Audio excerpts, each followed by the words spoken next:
I was just going to remind you, Ken. Thank you. Yes, the gang is all here. Good morning, everyone. I will call the meeting to order. And April, if you would be so kind as to call a roll call for us. Okay, Angie Campbell, Here. Mona Davenport, Present. Diane Burns, Here. Don Holly, Here. Carlos Amaya, Present. Claudia Donnie, Here. Nora Kamasina. Okay, thank you so much, April. And to start off with, we need to approve the minutes from our last meeting. April sent those out earlier to everyone. Does anyone need any time to take a look at that before a roll call to approve? I have a question about the minutes. Okay, yes, Um, Carl. There is no mention of William Forey, what he said or anything in the minutes themselves. He appears as a guest, but then it's not mentioned after that because didn't he say something that day? Yeah, Bill Furry did participate in public comment. So I think that's actually a good point, Carlos, that we should edit those to include a sentence that acknowledges that he spoke in his role as the president. I don't know if president's the right term, but as the leader of the Illinois State Historical Society. Under public comment, there is a sentence that indicates William Furry discussed the Lincoln Douglas debates in Illinois and how other institutions are handling the issue of renaming historical buildings and sites. So that is in there. Oh, okay. I'm sorry, I didn't see that. No problem. It's still early. Okay, then. Any other questions before we call a roll call to vote? Okay, April, would you be so kind to do a roll call for a vote for approval? Okay, Angie Campbell, Approved. Mona Davenport, Approved. Diane Burns, Approve. Don Holly, Approve. Carlos Amaya, Approved. Claudia Donnie. Approve. Okay, thank you, everyone. And I did check with Ken prior to the start of the meeting. There was no public comment requested this morning. So our next order of business is discussion of a charge and open discussion. I would like to take a few minutes to address the committee before we start our discussion. And first of all, just thank everybody for all the hard work. I do want to have a period of time to request, to make sure that everybody has included everything that they've received into our shared folder. I see documents from some people, but not from everyone. So I just want to make sure that everything that we've received is available for everyone to review. I want to give everybody an opportunity to let us know if they've had a chance to review everything in the shared folder, review all of the videos. I know that Ken shared a document last week, reviewed the survey information, and that you've had an ample opportunity to review everything before we get into an idea of, further discussion on that. But I would also like to address some public comment that has been made specifically towards me as the chair. In our last meeting, you can recall we had a guest speaker, and I asked some questions. I hope that you've seen those same questions and comments in the shared drive as questions from constituents. And I believe I prefaced those questions in that meeting as questions from individuals that had reached out. I think that it's to have a discussion and look at all angles of this debate is healthy, and we want to make sure that all viewpoints are represented. I have been very clear with those that have asked that we've not started our debates or discussion, and I'm hopeful that everybody on the committee is still in an open position, to have those debates and have not, reached a firm conclusion until we get that. I certainly am in that position. And, I've also been asked by multiple individuals about the fact that we are supposed to reach a decision today. And I want you to know that we don't have to reach a decision today.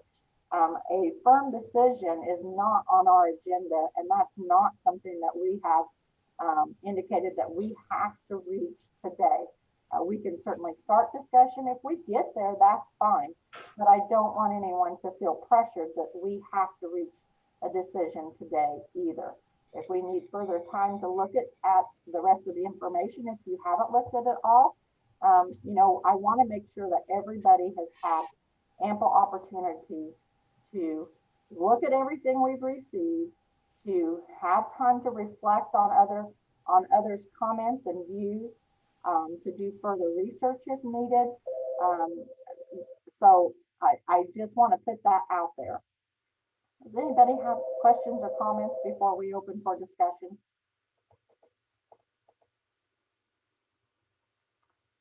Okay. Well, then I am ready to start the discussion about renaming or retaining the name. I guess I will start back with those comments that I shared at the beginning of my comment. Has everyone had the opportunity to fully review, and I'll just start off with the shared folder that we all have access to? Have you all reviewed everything in there? And have you included everything in there that you have received to date? I received an email this last night or this morning. I don't know when I forwarded it to you, Angela, and Angie, and Ken. So that was just a brief email. That's it. And that email that he sent was it was actually feedback on what the name should be. So it was less feedback on the question of rename or retain. It was a recommendation, a couple of different recommendations of potential names to use. So, and then one that I thought I better check on, because my mind's been pretty muddy with preparations for the Board of Trustees last week, is did I share with everyone the letter or the resolution from the Residence Hall Association supporting renaming? When you were talking, Angie, that one.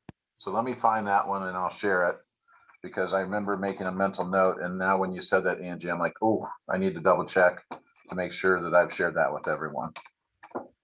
So Ken, with that, do you want to put that one in our shared folder? And then since you'll be in there anyway, do you want to include the copy that Don forwarded this morning as well? Yeah, I can do that. But I will also just forward this to everyone's email so that you have it immediately, so nobody has to go digging in the folder for it. Sure. So just watch for that. It's going to hit all of y'all's emails here shortly. But the Residence Hall Association passed a resolution supporting a renaming of Douglas Hall. So it looked like everybody had looked at all of the letters, emails, and have added those in.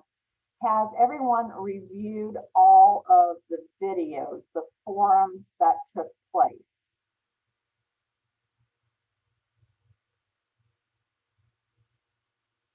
So it looks like yes. Dawn, is that includes? Okay. I just wanted to confirm.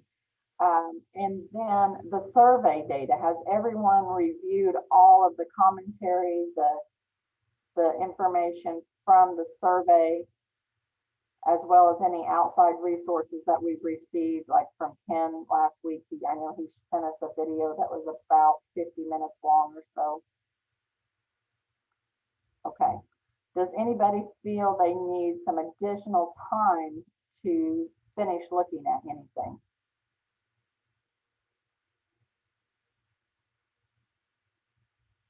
Okay. Well, I'm happy to open the floor for some discussion and thoughts.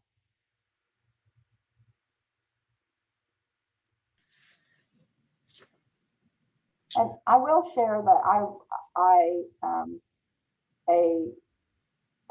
an idea has been shared about, if, when we start our discussion today, if we don't get through our discussion and are not ready to make a vote, about having a possible another meeting where we could actually sit down in a room together and talk face to face with social distancing, and continue that conversation, actually have a meeting together.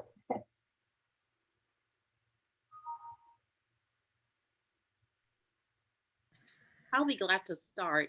Since Angie, since you just asked us, have we read all these documents? And I just want to, start out by thanking everybody who's shared information with us. I think, we've had so many people participate in the process who've taken a lot of time out of their days to participate in forums and the survey and gave really thoughtful arguments and feedback. I remember the student who came to the student forum who had read the whole transcript of the Lincoln Douglas debate. So I just want to thank everybody who's provided their feedback, and just want to, affirm that I've read and viewed all of those carefully, and I really appreciate that. I think that, looking at the feedback, the survey and everything overall points us in the direction of renaming. I think, looking at quantity and those kinds of things. At the same time, we're also, I think our charge includes, considering the feedback and then deliberating and arriving at a conclusion. And based on having reviewed all the arguments and followed all the debates, I have come to the conclusion that I'm supportive of renaming Douglas Hall as well. And I don't really want to repeat all the arguments that we've heard articulated so well, right? In the op-eds, in the survey, in the forums. I, just want to say that I find them convincing, and I find them valid and really important at our time right now. And one thing that, kind of stuck out to me for, the decision that we're making today or in our next meeting, however our process kind of convenes, is a participant in one of the forums said that commemoration is something that we do in the present, right? It's a decision that we make in the present, and that, may change over time. And I think that, I would even go a step further, is that the way that we commemorate history says something about who we are and who we want to aspire to be, in a way, right? And then at the same time, a lot of participants have pointed out that the meaning of naming a building after someone, is in our shared understanding that is to honor the person and to honor what that person stood for, even if the intent might have not been that. I think that is really undisputable, that we see when we see a name on a building, that is, that's just the shared common understanding of what a name on a building means when we name a building after something, in our time today. I think we also have heard a bunch of really good arguments and genuine concern over maintaining the memory of the Lincoln Douglas debate, and that this was such an important point in Charleston history, right? And I think one conclusion that I've arrived at following this process is that the way that we're naming Lincoln Hall and Douglas Hall right now is not actually doing a good job at accomplishing this goal. Right. And so, again, I don't want to sort of repeat all the good arguments that I think have been shared with us for renaming Douglas Hall. I think they've been articulated, at other places really well. But I just want to point out those three things. And so I would be supportive for renaming Douglas Hall. Thank you, Claudia. Yeah, thank you, Claudia. I have some comments as well. Some of them will echo what Claudia said. So, and this comes from, a lot of what we've talked about over the last months, but history is not commemoration. History is critical and scholarship. Commemoration is marketing. Commemoration is a poor way to do or teach history. If you really want to honor history here, you honor the debate. It's absolutely clear to me that the people who named these buildings intended to honor the debate. There were two buildings, they looked exactly the same, and they were going up at the exact same time. As I said before, if there was just one building, they probably would have named it Debate Hall or else Lincoln Hall, because everything's named after Lincoln in Illinois. They certainly would not have named it for Douglas. But unfortunately, as a standalone building, it does appear to honor Douglas. This is a problem that no number of informative plaques will be able to correct. And it's a problem because Douglas was a racist and a slave owner, and some good percentage of our student body of color will be compelled to live in a building that bears his name. We have heard that Douglas was merely a populist who wanted to simply give people the choice if they wanted slavery or not. But I don't understand how you can give some people the freedom to choose whether others have theirs. The way that Douglas got there logically, of course, was by arguing that Black people weren't entirely people. I don't think this is a position to commemorate. Some have said that if you honor this debate, you honor both sides of it. I disagree. You can have a commemorative Battle of the Bulge Hall, and it wouldn't imply that the Nazis had a point. Charleston indeed was a kind of battleground, maybe one of the most important in our nation's history. And if we choose to commemorate that by naming one building the Debate Hall and the other for what was won in that war, Emancipation Hall. Those are my comments. Thank you, Don. Okay, I wanted to add to what you have said, and I have about the same ideas.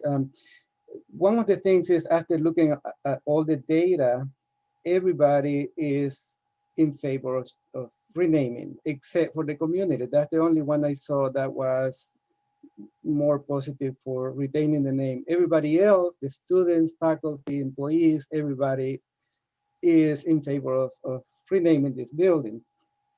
One of the things that I learned from all these discussions is that, like Don was saying, you can commemorate something or you can honor something. And if you name a building, you are honoring that name. And honors reflect our values. And our values are very different from the values of the 1950s when they named these buildings.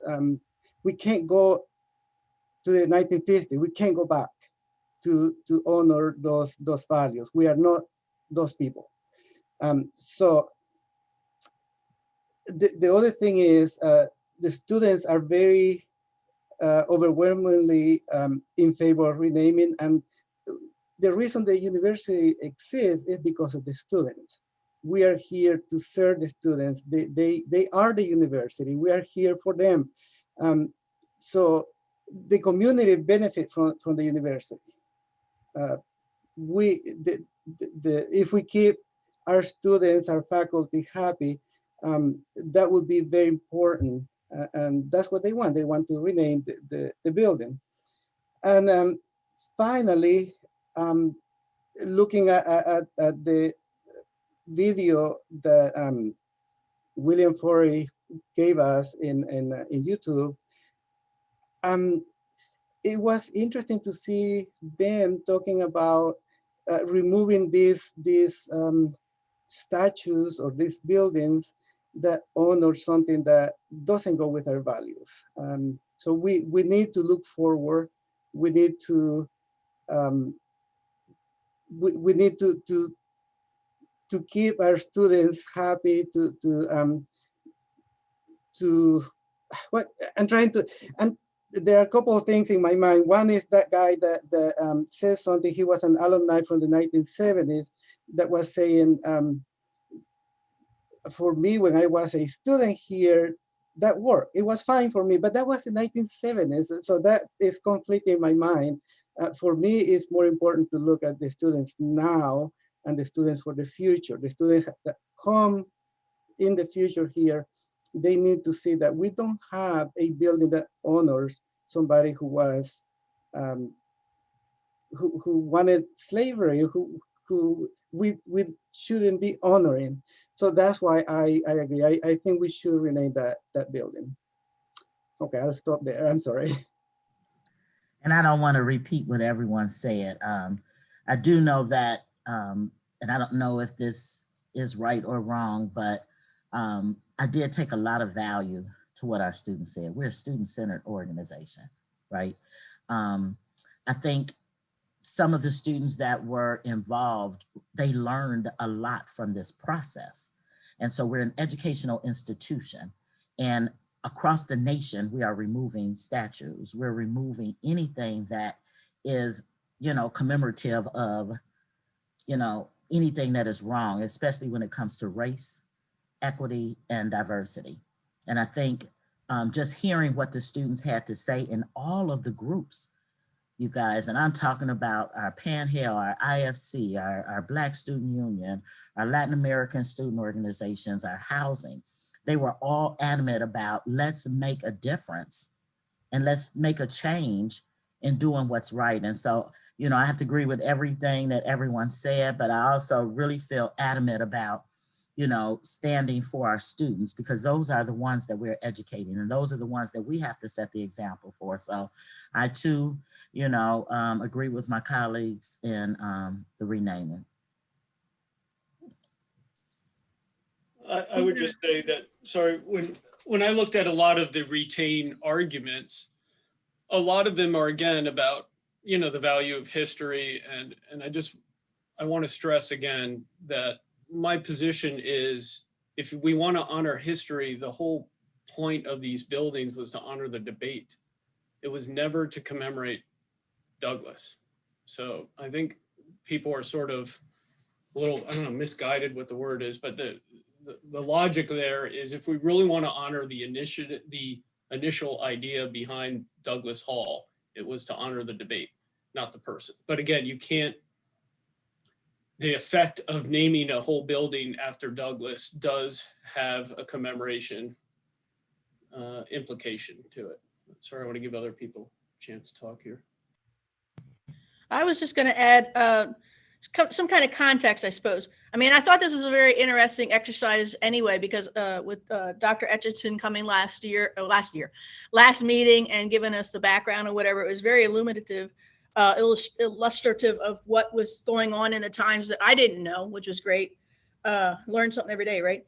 But I'd also like to point out that in kind of step with Don, that the original naming committee, or the original group that named Douglas and Lincoln Hall, I don't think that they took it from, hey, we're racist too. Let's go ahead and name these Lincoln Douglas. I think they really were. We've got two buildings. Let's commemorate the debate. And so I kind of want to make sure that we don't vilify the people that originally named it. I don't think they did it from that context, even though racism was, of course, back in the 50s, much more rampant and accepted. But I don't think that was their original intent.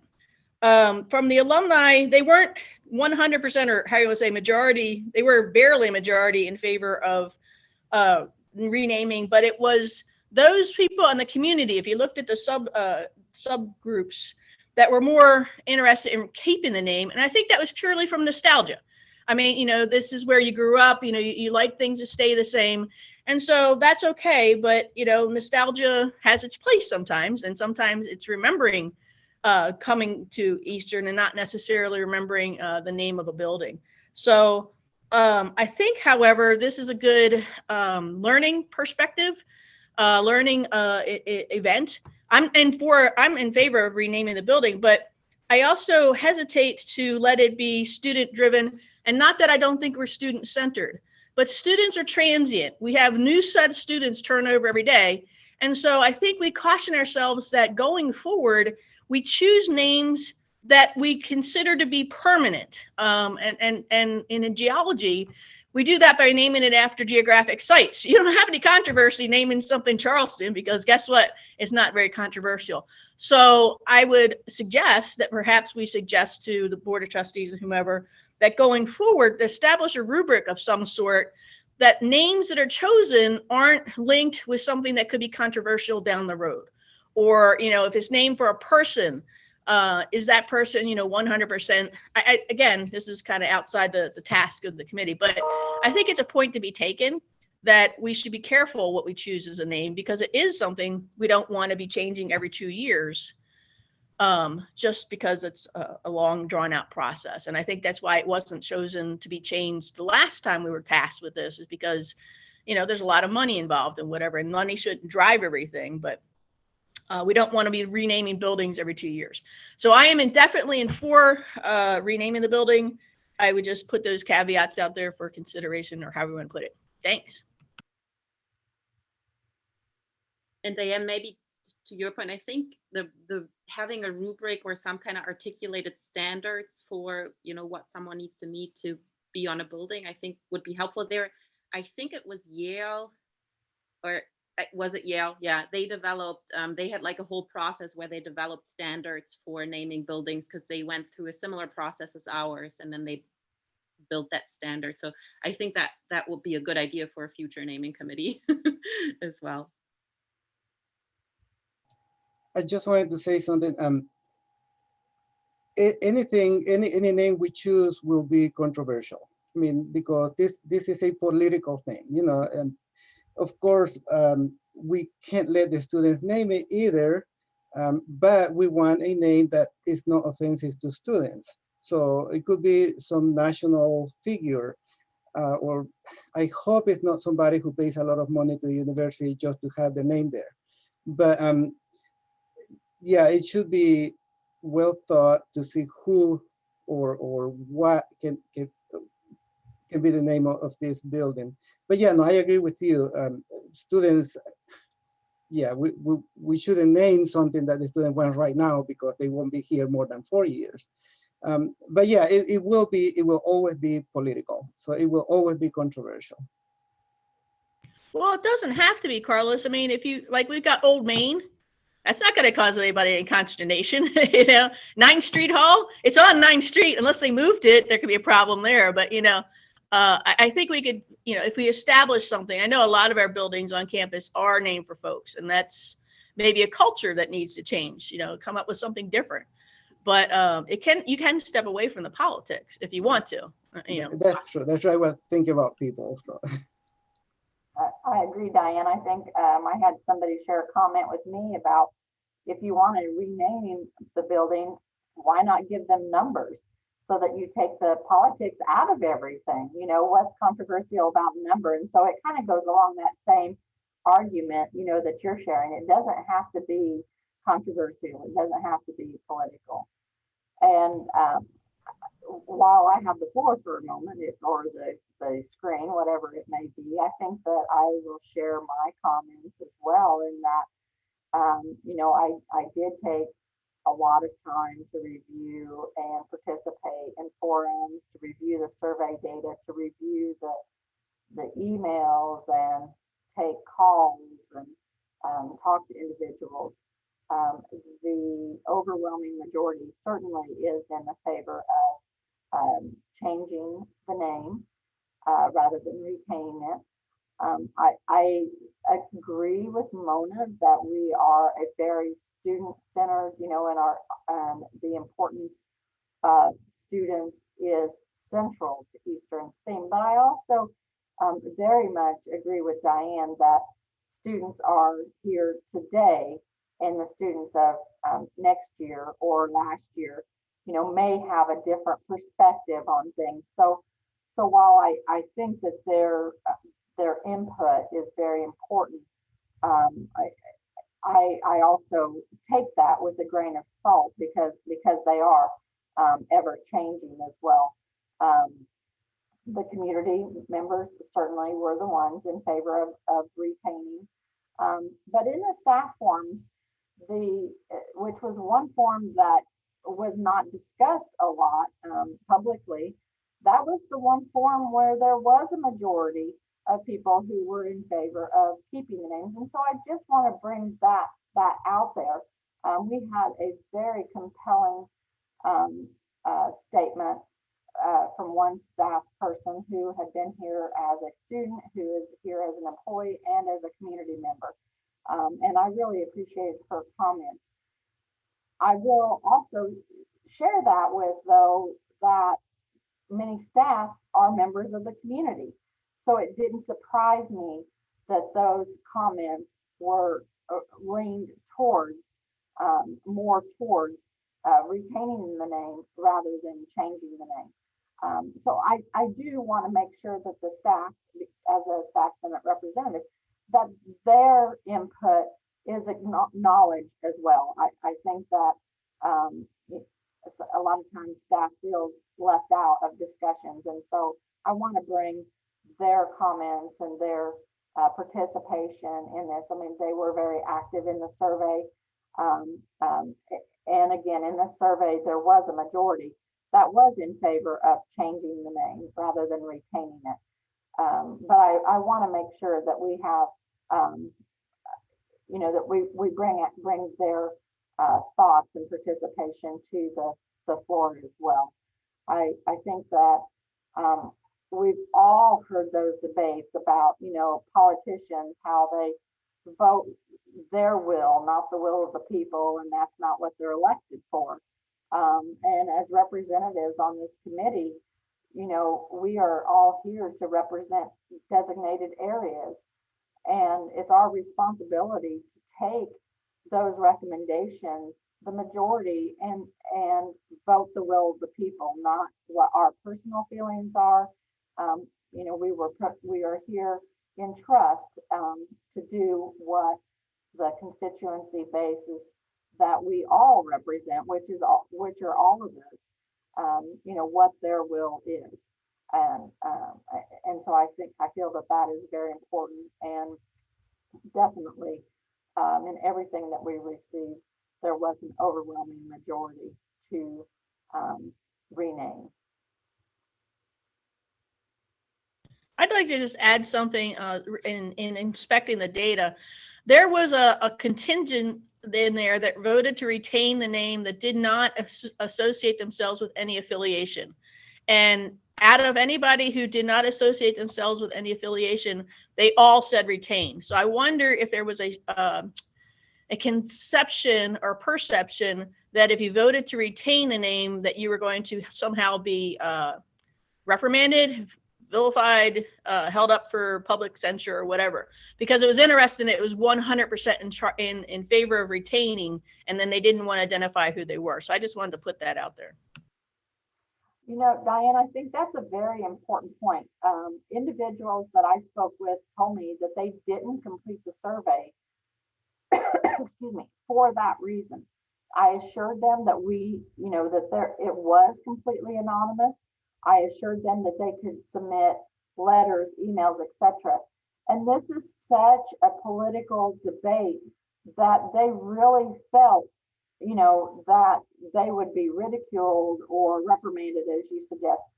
And that came across the spectrum. It came from students, it came from staff, it came a lot of community members. But I would estimate at least 20 staff members on this campus shared with me they did not complete the survey for fear of that. And excuse me, I got tickled this morning. And I think that's, something that we as a university need to do better at.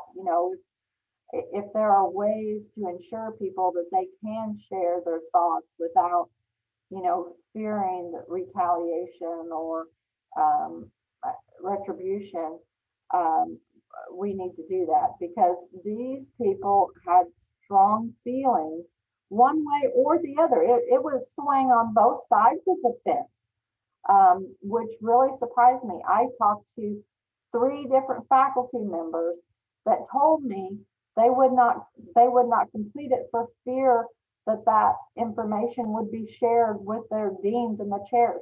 And again, I assured them that we are not tracking who does this. And so I think that's worth bringing, to the committee, as not just to the committee, but sharing that information, with the president as well. I don't know. I feel a little bit cynical about that, because I think it's easier to hide behind a computer. And, I don't think anybody can be retaliated by expressing their political opinion in these universities. I don't see why a faculty member will be afraid that the chair finds out what their position is. So I actually don't believe that. I believe more like the community, people in the community will hide, just we can see our political representatives, outside of the university, there's a very different world out there. So they, of course, it doesn't surprise me that they would try to keep the name of the building because of their political position. So I really feel a little bit cynical this way. I don't think people are afraid of their superior finding out in the university. I think it's they want to hide. Carlos, something that they shared, maybe to help put it in a little bit different perspective, is that when we go to vote, our vote is anonymous. Yes, we have to tell them that, we're there to vote. But once you go into that ballot box, that voting booth, whatever you decide is, for your eyes only, and you put it in the ballot box. If you decide that you want to share that, certainly that's your choice. But the idea that, people, they felt they could be linked, that their opinion was going to be linked to them, and that others would feel that way. I had a business owner in town tell me, I'm not going to vote because I don't want it linked back to my business. And I'll be honest, he was for changing the name. Well, I just want to add to my reasoning for our student involvement. You guys, a lot has happened in this last year. So, what has transpired in the United States is the reason why we are now taking another look at why we need to rename. I think our students' opinions are valid because they are on that side that's trying to be educated and learn more. By no means am I saying they're the only ones that should make that decision, but I'm saying they are the ones that we are here to educate, to try to make them better as a people, right?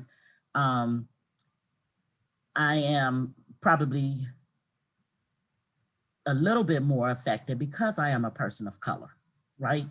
And so although I've tried to stay on the task by reading thoroughly all of the information that we have, I don't think that we should ever stop naming after a person, because I do believe there are people worth commemorating or putting history in. So again, but that's going to be a Ken thing in foundation, because I'm staying on my lane, right?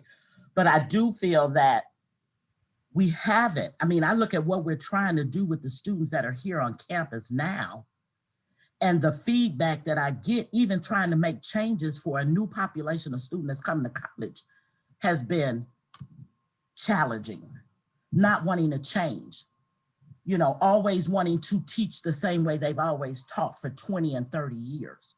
So if we have folks that are giving us an opinion, regardless to if they're just here for 2 years or 4 years, those are students that are learning from us, okay? And so I'm not putting their decisions on top of everybody else's, because this is the most thorough, I think, process that we've had. We've listened to historians. We have surveys. If they don't want to fill it out, so be it. But I think those that took the time to give us their opinion, it is valid. And I think in order for us to be an institution of change, an institution that now looks at what we have done in the past and how we can rectify it, I think to have students to speak out is a good thing, okay? But I think even overall, you guys, when we look at folks that don't want to change, and I'm not saying that change the name or change, I'm just saying change in general, we have to look at what we're doing as an institution. Literally, if we're doing the same thing that we did in 1990 in 2021, something is wrong. And so we have to look at those that are bringing a new perspective to what we're doing and why we're doing it. I agree with everyone. History is history. And I think if it was named after the debate at the beginning, it would have been good. I'm not blaming those that named it, because at that time they are. We might have to change the name of something else in 10 more years. That's okay. That's what we're supposed to do. Go through what we're going through to see if it's valid or not. But I think that we have to look at regardless if it was done intentionally, which I know it probably was, you know, is it right? And so I take what the students are saying, not because it's the law, but I think as a student, and especially an underrepresented student, and I'm not saying just our students of color, I'm saying those that are first in their families to go to college, that are coming here for the first time, being educated, not having the opportunity to have something that their parents did not have. To be able to learn in this process, to me, is important. And I do know I probably, you know, think more on that goal, because that's who I deal with on a daily basis, even at the position that I'm at. But I do think that, you know, we have to look at what we're doing and how that is making a difference in the world. And so, you know, that's the only reason why. I'm not saying that the students are the, you know, the main reason, but I was very, you know, surprised, and let me just put it honest, that everybody felt almost the same way as a person going through the educational system in higher ed. I'd like to just add on to what Mona said about commemoration. I have no problem like naming buildings after people if we recognize that it's a process of commemoration and we might have to change it. I don't think we should necessarily be naming things with the idea that it's forever. If we just acknowledge that it's a commemoration, then the times can change and we'll have to change it.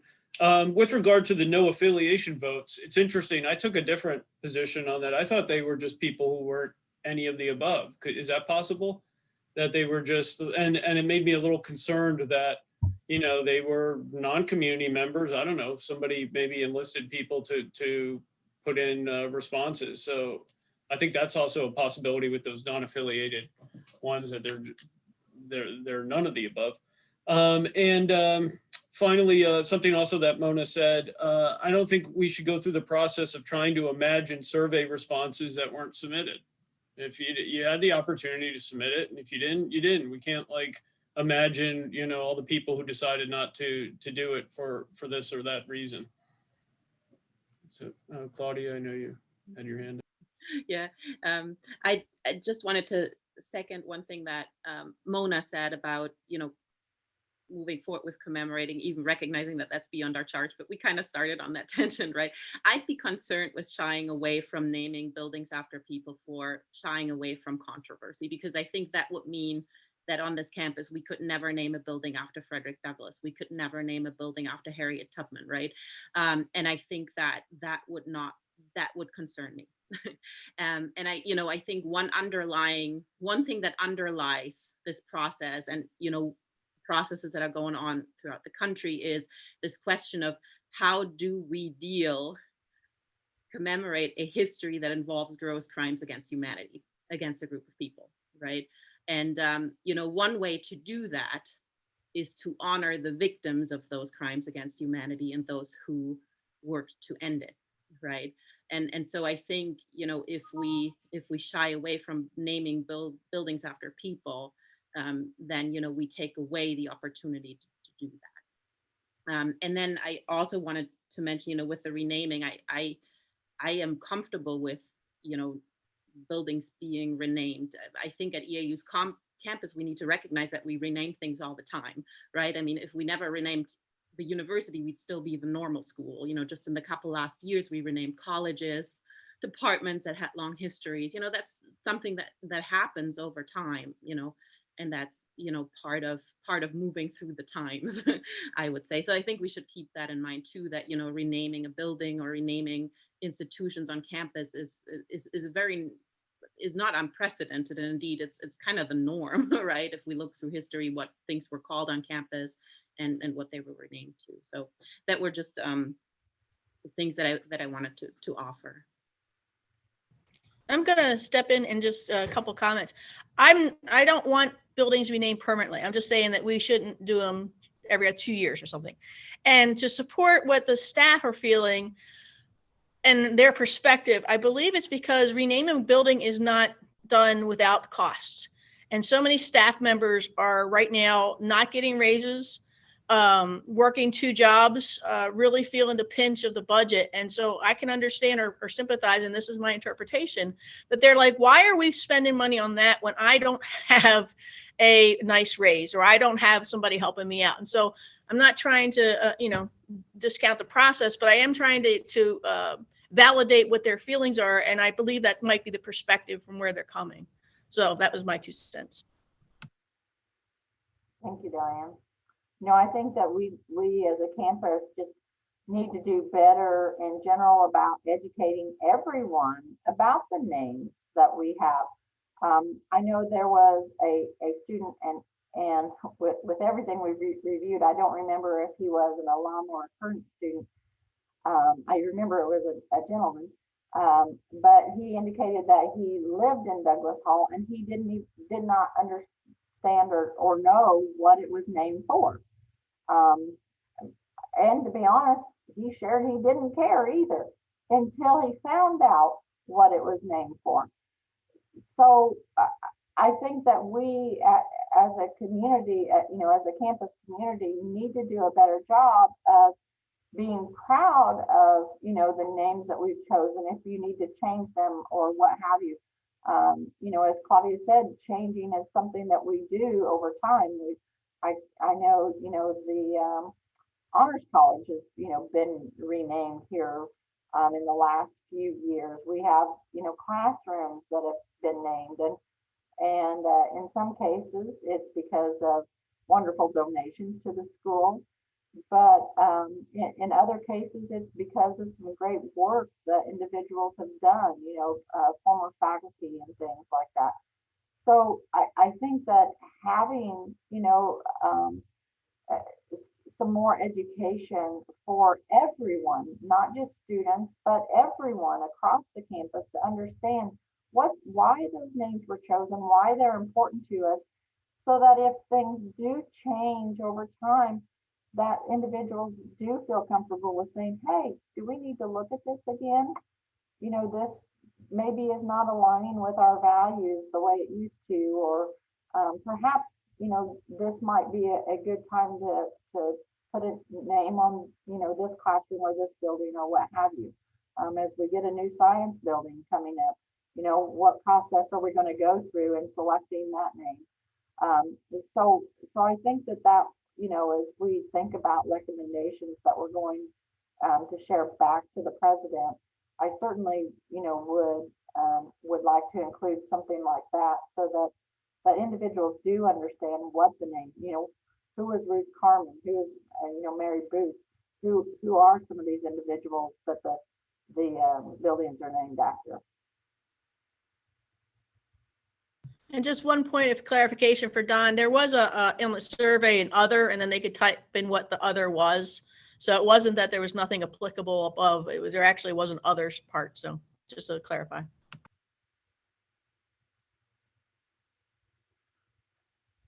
Other questions, comments?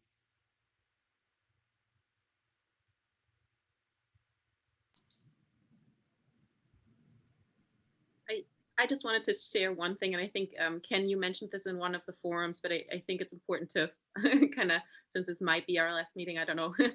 I just also wanted to just point out and thank Chris Handlin and his decade-long advocacy on this issue, which I think goes back for over 10 years, because I think it's probably fair to say that without it, it would be a little less likely that we would be sitting here right now and having the opportunity to consider this question. So I just wanted to make sure to express my thanks to his advocacy on this issue.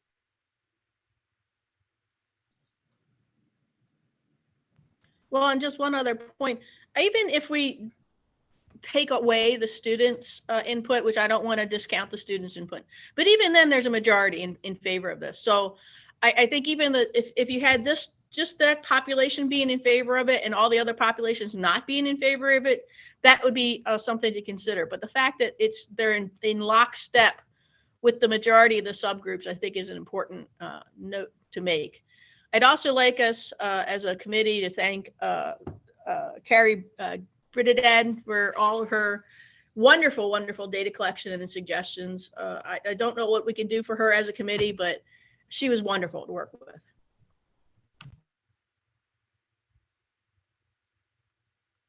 Yes, we have had many people help us along the way, and that we could not have been here without them.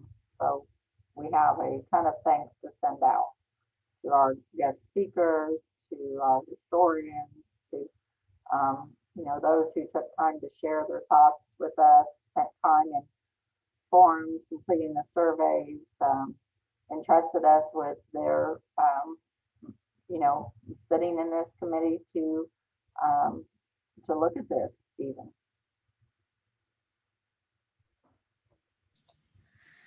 Do you want a motion, Angela? We would need a motion. I do want to just touch base with Ken. Do we just need a motion? Do we need a vote? What do we need, Ken? I think it would be appropriate if there was a member of the committee that would wish to make a motion. From listening to comments, I can sense a consensus of the meeting, but I think a motion with a second and to follow Robert's Rules of Order to offer the opportunity for any additional comments, questions, or discussion before a vote. Now, the vote itself, I think there could be some leeway. I don't know for sure if the vote must be a roll call vote. I think if it were the sense of the committee, if they wanted to vote by, for example, by sending me a text or sending me an email, I could tabulate as a person who will not vote. But if there's a comfort level with the committee, because I think almost everyone in the committee has spoken their mind openly in the meeting. So if people just want to vote by roll call, I think they could do it that way. But I do think a motion with a second, with the opportunity for any further discussion and a vote would be in proper order. Ken, I would add that we did with Faculty Senate, we talked about with one vote doing it as a private chat as well. And that does not get recorded from my. Okay, yeah, I'm glad you pointed that out, Don, because I As long as wasn't it's a sure. private chat. But So if people chose that, they would send their vote to me through the chat, but only to me. Don't send it to everyone. Send it. Yeah, okay.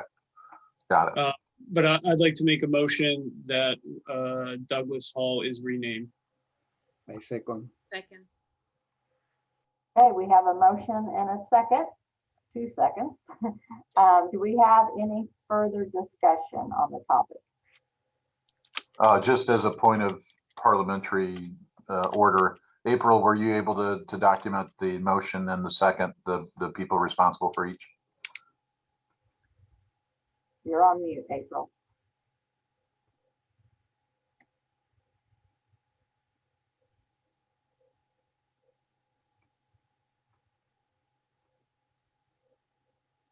Just give a thumbs up if you got it. Okay, very good. Okay, any further discussion? Okay, then I guess we are ready for a vote. And so I think that we will follow the suggestion of Dawn. If everyone would like to indicate whether they want to approve or not by sending Ken a message via chat, and the message would only go to Ken. And your responses should either be yes or no, or approve or disapprove, so that it's clear to me how you feel on this particular motion.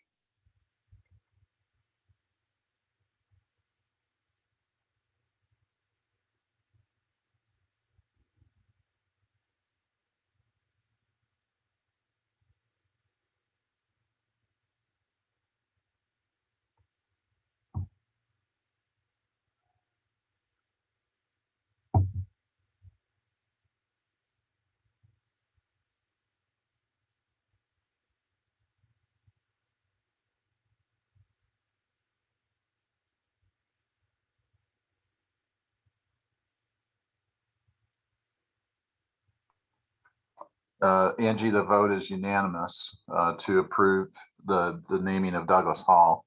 And what I might recommend structurally is that essentially the committee by this vote is recommending to the president that Douglas Hall be renamed. And so if the committee is comfortable, I'd be happy to draft essentially a summary of that conclusion But I would ask that each of you endorse that or sign off on it, that was the outcome. So that then I can forward that can be what I forward on to the president officially, and that'll be fairly simple, which is on such and such date. The naming committee by unanimous vote recommends to the president that the name of Douglas, the Douglas Hall be renamed. And it'll be simple and short like that. Ken, could we have something in there? Remember, we were discussing about a suggestion on a rubric for further names, or something of that nature, if the committee so feels that kind of information be passed along. As well as some education on names. Again, if everyone would feel comfortable with that, I think that it would be helpful for the campus community to understand and know what the names on the campus represent. If everyone's comfortable with that, essentially I will put together that that recommendation from the committee with those three pieces: a recommendation to rename Douglas Hall, that in addition a future naming committee be charged with establishing a more comprehensive rubric on naming procedures, and third, that the campus commit to further education for the campus and the community on the names of all of our buildings that bear names. Any comment, any additional information that we'd like to see in there at this time? After we review Ken's commentary, then we can certainly have additional questions or comments or information sent to it. Yeah, I think that recommendation that I'll draft, I'll send to the entire committee and allow you guys to engage in some back and forth discourse before I pass along to the president. Ken, there's a message in the chat if you would be so kind to address that. Oh, I didn't get all the way down. I honestly am not chapter and verse on what section of the Open Meetings Act. However, I think the question may be moot since the vote was unanimous. And I'm happy to discuss that with the representatives of the press. Everyone knows who's in attendance, and they know that the vote was unanimous. I also, I'm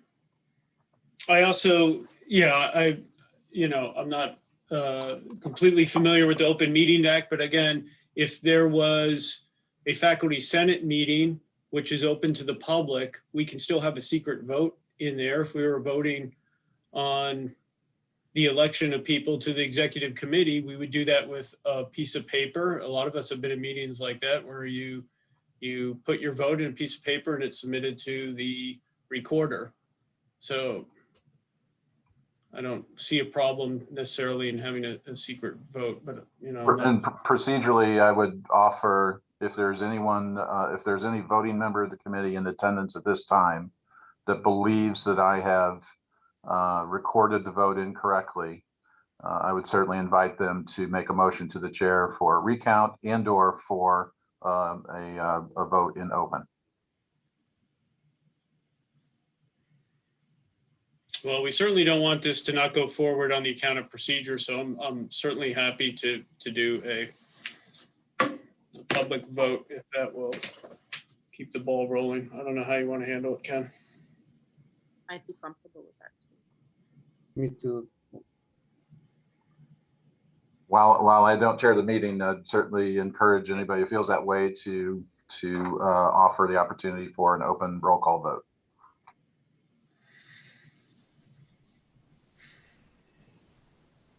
I'd like to make a motion that we have an open roll call vote on the question of whether to retain the name Douglas Hall.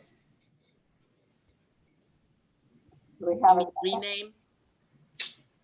Yeah, rename whether to the open roll call vote on whether to rename Douglas Hall. If I may, Don, since you were the original, you offered the original motion, perhaps it would be simpler to say just to recall that same question. you made a motion to recommend renaming Douglas Hall. Essentially, we're just going to call for an open vote on that same question. Does that make sense? Does that align with what you're intending? Yeah, sort of. I don't, all right. Well, if I'll put it in the right, I would like to make a motion that we have an open roll call vote on renaming Douglas Hall. I think that's, Second. We have a second from Claudia Donnie. Any further discussion?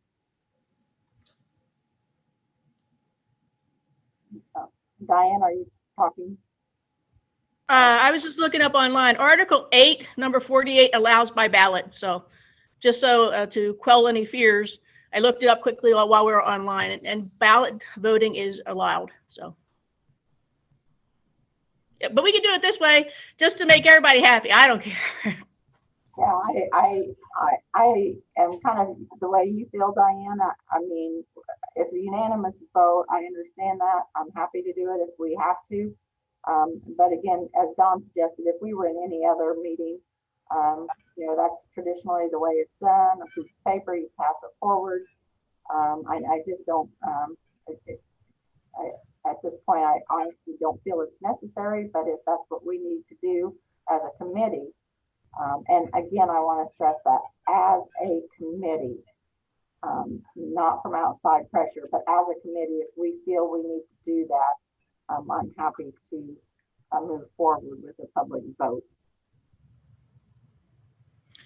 Well, if I'm mistaken, his vote was to, do we want to open it up to regular? So we can just say no, vote it down. And then that means it stands as the original vote, if I'm not mistaken. you're correct, Mona. The question at hand right now is a motion to conduct a roll call vote. And we have a second from Claudia. I think my concern would be that, you know, if we're risking giving out the perception, even if not, you know, rooted in bylaws, since it's already known who we, you know, how we voted since it was unanimously, I don't have a problem just putting this on record so that, you know, we can avoid any kind of perception of our recommendation not having come about legitimately. I wouldn't mind doing a public vote, but I would like it on record that we followed Robert's rules. April, please note that in the in your notation of the minutes, Diane's comment. Any other comments? So we need to have a, if I'm following correctly, Dawn, or Ken, I'm sorry, we need to vote whether or not we want to do a public vote. Is that Right. correct? You're voting to see if you want to vote again. Okay. So a yes would be to approve the motion to conduct a second vote. A no would be to decline the motion to conduct a second vote. And we should do that by roll call. Okay. April, Angie Campbell, I would decline. Mona Davenport, No. Diane Burns, Abstain. Don Holly, Yes. Carlos Amaya, No. Claudia Donnie. Yes. On my count, that's 3 no votes, 2 yes votes, and abstain. So in the absence of having a majority, there is not a positive vote to conduct a second vote. So the unanimous vote by ballot will stand then. Yes. Any other commentary, discussion? Excuse me, can I just put in there that I'd like to have it on record that I objected to the secret ballot vote because I don't believe that that's an accurate use of what the Open Meetings Act would permit. Please note that for the record, April, that a representative of the Daily Eastern News objected to the ballot vote. Could have The same thing, please. This is Dave Fopay with the Times Courier and Journal Gazette. Please note that as well, April, for inclusion in the minutes.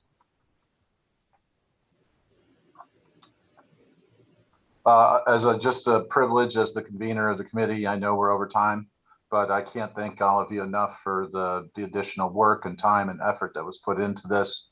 You learn an awful lot about your university, its people, and your colleagues when you engage in a process like this. And so deeply grateful for everything that all of you have done. Mona was right. I think this is the most comprehensive analysis of this question that the university is engaged in. And that only happened because of your thoughtful consideration, your patience, your willingness to put in time. And in particular, I'll single out Angie Campbell as the chair. It's a tough assignment to have the chair of this committee when there's a controversial issue before it. And I think you handled yourself well and with balance. And although, I think that the editorial that was written about you was a little unfair in the ways that it talked about you, because I think it took some things that you said out loud that were out of context when you were representing the views of others. So I congratulate you on the work you did with this as well. And that's all the comments that I'll share. Thank you, Ken. I would just like to say it has been a privilege to work with everyone and to go through this process. I appreciate everyone's diligence in being at all the meetings and the comments that they shared, the thoughtful discussion. It has been a wonderful group to work with. So thank you all very, very much for your time, your energy, your passion, and your patience. Thanks, Angie, for all your work, and also thanks to Ken and April for all the work you've done in the background and in the front. That was a lot of work, and very much appreciated. Thank you. Thanks. Okay, well, if we don't have anything else, I think that we would just need a motion to adjourn. So moved. I second. Okay, thank you everyone for your time. Have a great day, Thank you. everybody. Thanks. Bye.